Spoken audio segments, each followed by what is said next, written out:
इस पर गौर करना होगा, इस पर सोचना होगा। संसार में बहुत बड़ा घनघोर संग्राम चल रहा है। जो संग्राम आपने काली के अवतार में सुना था, उससे महाभयंकर संग्राम आज संसार में चल रहा है। इसमें जिसकी जीत होगी वही निर्धार करेगा कि सृष्टि का सृजन पूरा होगा या खत्म होगा। एक तरफ तो पूरी तरह से राक्षस और उनकी सेनाएं तैयार बैठी हुई हैं, अधिकतर तो मृतावस्था में ही वो हैं, और कुछ कुछ राक्षसों ने जन्म लिया हुआ है। क्या हमें उन लोगों का साथ देना है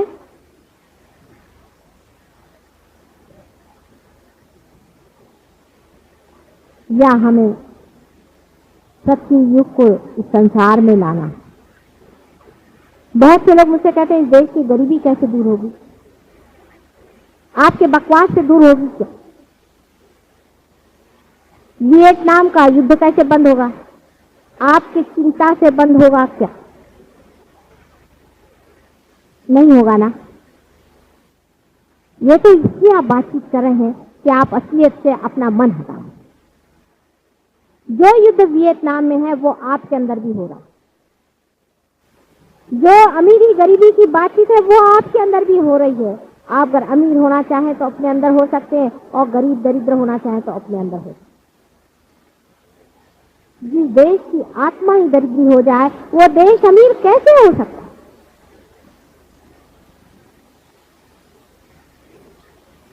हमारी आत्मा में दरिद्रता, उस पर बादल छा गए हैं, अज्ञान के बादल, जिसको कि मैं नेगेटिविटी कहती हूं, उसके बादल छाए हैं इस सारे संसार पर सबसे ज्यादा इस देश पर मैं देखती हूं कि सारे भूत यहीं पर आए, उनको और कोई जगह नहीं मिली, और तुम लोग अपने हृदय में उसको स्थान दिए बैठे हुए हो।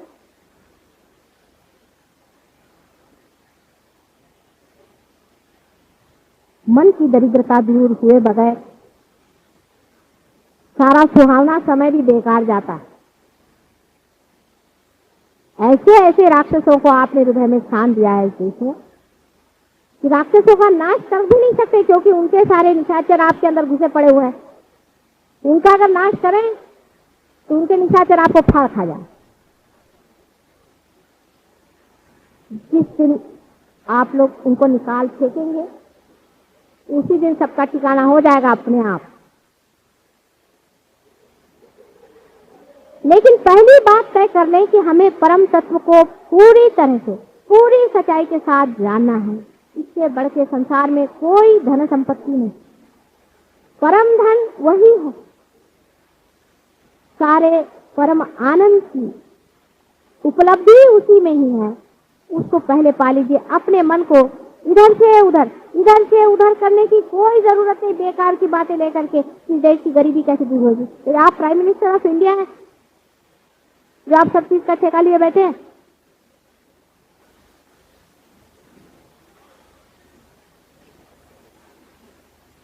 गरीबी तो शायद दूर हो भी जाएगी, लेकिन आप लोगों के भूत नहीं दूर होने वाले। जिनके देशों में गरीबी नहीं, वहां देखिए दूसरे तरह के भूत काम कर रहे हैं। लंदन में गए, ईसा मसीह ने बताया था कि भूतों के चक्कर में जाना मत। उन्होंने साफ साफ बता दिया, बेचारों ने 100 मरतबा कहा होगा, तो सारे ईसाई देश उसी भूतों के ही चक्कर में घुसे हैं। जो वहां के बूढ़े लोग हैं उनके अपने यही मीडियम चल रहे हैं, ये चल रहे हैं, वो स्पिरिचुअल हीलिंग चल रहा है, फलाना चल रहा है, ढिकाना चल रहा है, और जो जवान है उनके लिए यहाँ से गए हुए हैं उनको लूटने के लिए। सब भूतों के चक्कर में घूम रहे हैं। किसी ने परम तत्व को आज तक खोजा नहीं, न उधर दृष्टि की, ना उठाने वाले हैं, और अपने को ईसा मसीह का बड़ा भारी चेला कहते हैं। अमेरिका में यही हाल है, वहां तो विचक्राफ्ट तक चल रहा है खुलेआम। जैसे अपने यहाँ भाना मती होता है और ये निकालते हैं, वो निकालते हैं, ये करते हैं, वो करते हैं, वो वहां पे बाकायदा खुले आम रेगुलर सोसाइटीज है।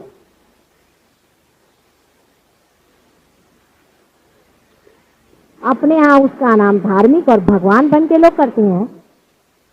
जैसे अपने यहाँ डबल स्टैंडर्ड्स है ना, ढोंग बहुत है। इसी देश में ऐसा ढोंग पना।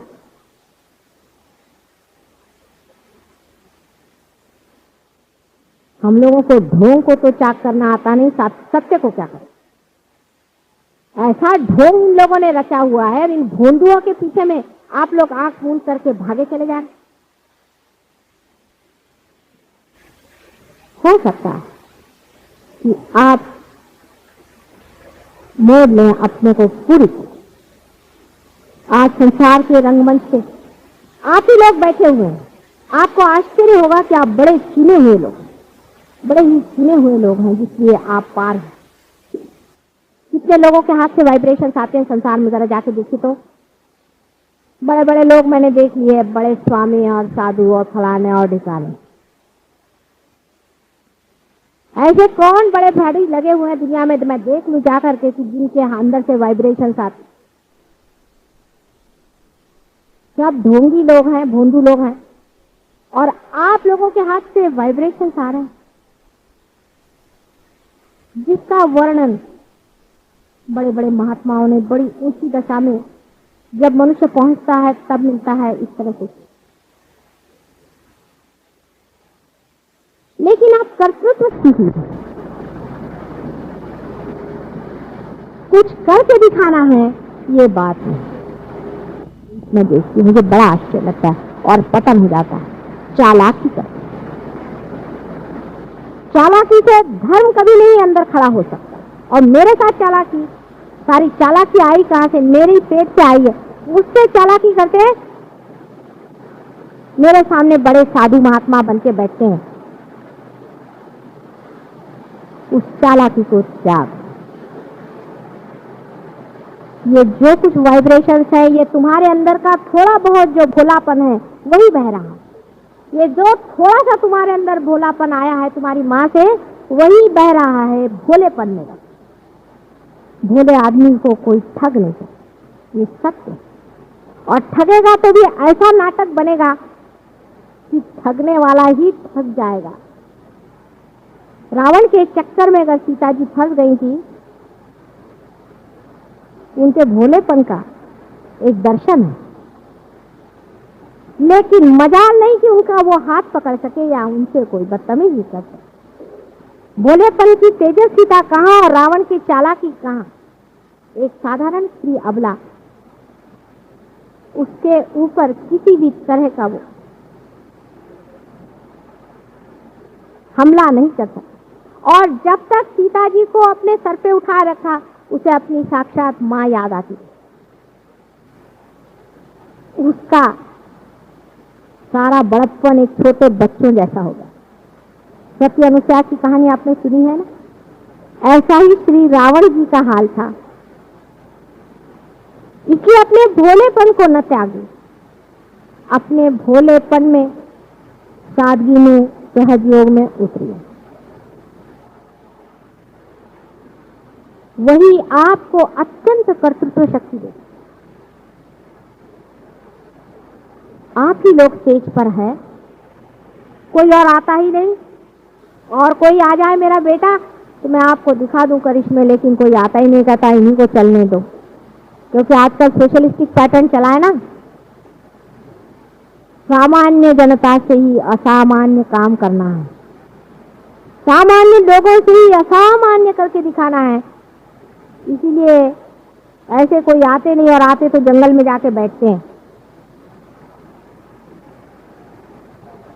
आप लोग स्टेज पर आए हैं, बैकग्राउंड में सब लोग बैठे हैं गण आदि, इसका आपको पता भी लगेगा। लेकिन याद रखना कि एक एक आपकी एक्शन, एक एक आपकी बात जो आप मुझसे छुपाएं और गड़बड़ियां करें, सब चीज उनके पास लिखी जा रही है। और वो ऐसा आपको टांग अड़ाकर गिराएंगे कि फिर कहिएगा मुंह के बल आकर कि माँ ये क्या हुआ, हम तो तुम्हारी ही सेवा करते। उनसे आप पार नहीं आ सकते।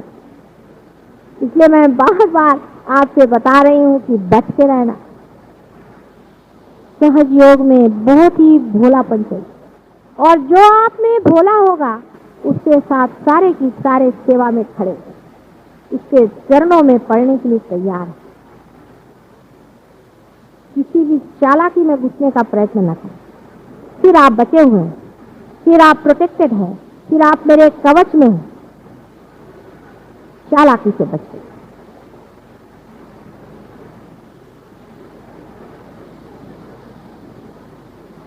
आज के शुभ मुहूर्त पर आपसे बार बार एक ही कहना है कि कोई क्षण अपने जीवन में ऐसे महत्वपूर्ण होते हैं कि हम इस किनारे से उस किनारे चल ही जाते, भवसागर तर ही जाते हैं।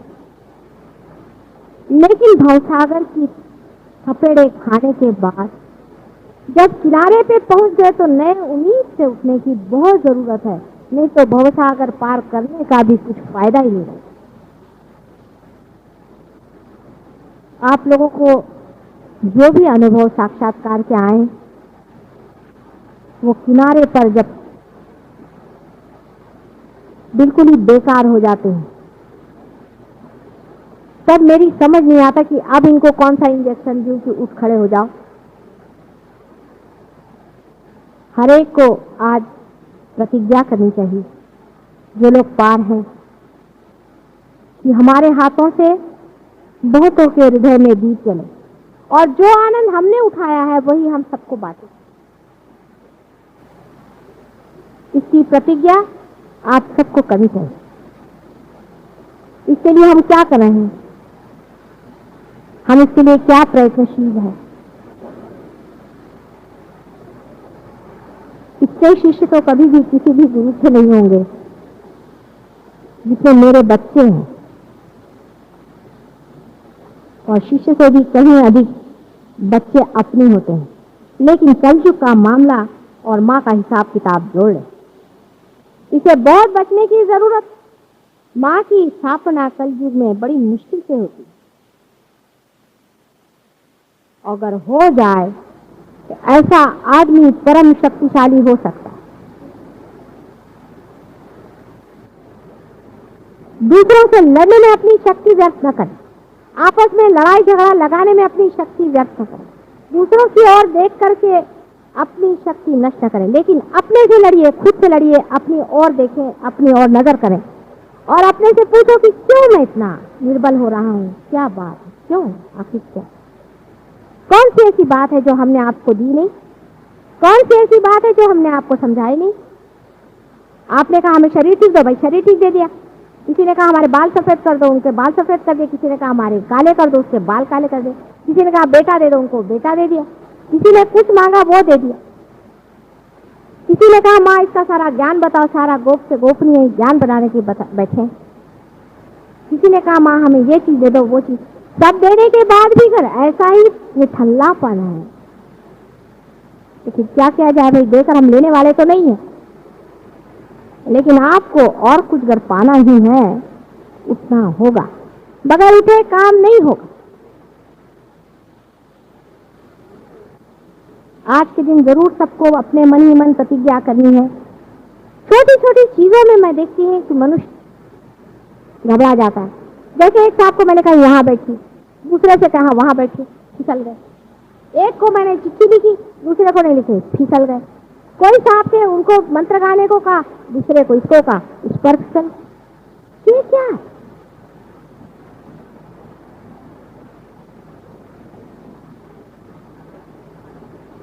आपको क्या मैंने आत्म तत्व का ज्ञान नहीं दिया? क्या आपको मैंने परम तत्व की बातें नहीं बताई? इसमें मैंने कभी कंजूसी किया है क्या? ये जगह की बैठा बैठी और ये मूर्खता की बातें, इसके लिए लड़ने वाले लोग क्या पाएंगे? कोई आदमी यहाँ बैठे, कोई आदमी वहां बैठे, चाहे कहीं भी बैठे, माँ के हृदय में बैठना चाहिए। या अपनी कुर्सियां लेकर के एक भी आदमी मर जाए तो मैं मान लूं कि उस भी कुर्सी का कोई अर्थ होता है। सबकी कुर्सियां भी यहीं छूट जाती है और बैठक भी छूट जाती है। आध्यात्म की बैठक दिखाइए। जो गहराई में उतरता है वो बैठ कर बैठता है। दूसरों से आपसे कोई मतलब नहीं है। अंदर ही अंदर आप मुझे जान सकते हैं, अंदर ही अंदर आप मुझे पा सकते हैं, लेकिन अपने ही अंदर अंदर घुसना होगा। दूसरों के ऊपर या दूसरों के ओर जिनकी दृष्टि है उनसे मैं बार बार ये बताना चाहती हूँ कि ऑर्गेनाइजेशन का कोई मेरे आगे मतलब नहीं। मेरे लिए ऑर्गेनाइजेशन आदि कुछ चीज का मतलब नहीं। जो आपके शरीर के अंदर ऑर्गेनाइजेशन चल रहा है उसको क्या आप संभाले हुए हैं? आपका हृदय जो टाइम से धक धक कर रहा है, आपके श्वास जो बराबर चल रहे हैं, पेट के अंदर जो आपके पूरा खाना पचन हो रहा है, उसका ऑर्गेनाइजेशन क्या आप संभाले हुए हैं? उसको कौन संभाल रहा है? उस ऑर्गेनाइजेशन को, उसके अंदर का परम तत्व। और वही परम तत्व आपके ऑर्गेनाइजेशन और सब आपके एकत्रित भावनाओं को संभालने वाला और इस महान कार्य को उठाने वाला। लेकिन ये बीच में अड़ंगेबाजी लगाने की हमारी वृत्ति, जिसे कि लोग भारतीय वृत्ति कहते हैं, शर्म आना चाहिए हमको भी। जिस भारतवर्ष में ऐसे महान महान लोगों का वास हुआ, उनके चरण इस धूलि पर पड़े हुए, इस भूमि में इतने निष्कृष्ट जाति के लोग पैदा हुए हैं, समझ में नहीं आता है कि कलियुग क्या सारा यही अवतरित होने वाला है। जब भी आपका मन कोई जलसी से भर जाए, अपने साथ घृणा करें, घृणा करें, छी छी छी। आज भी इतने शुभ दिन में भी मैंने ऐसी बात देखी, मुझे बड़ा ही विचित्र लगा। आज कितना मंगल का समय, कितना आनंद का समय है और कितनी बहार आनी चाहिए थी, जैसे कि संसार में एक नया ही वातावरण और हवा फैली। उसके जगह देखती क्या हूँ कि जलसी की बात है। यही दुश्मन है हमारे, याद रखिए। हमारे महत् कार्य में, हमारे परम कार्य में परम तत्व जीना चाहता है, पनपना चाहता है, फूटना चाहता है सारे संसार के सुख और आनंद और शांति की। आप लोग जरा संभल के रहे, आप लोग जरा संभल के रहे और उसको पालें। सहयोग का जो एक छोटा सा दोष है उसे समझ लें कि आपकी स्वतंत्रता पूरी तरह से मानी जाएगी, आपकी स्वतंत्रता पूरी तरह से मानी जाएगी और उसका पूरा आदर होगा। अपनी स्वतंत्रता का उपयोग आप अपने को परतंत्र करने में मत लगाइए। अपनी स्वतंत्रता की इज्जत करें और अपनी स्वतंत्रता को जानें।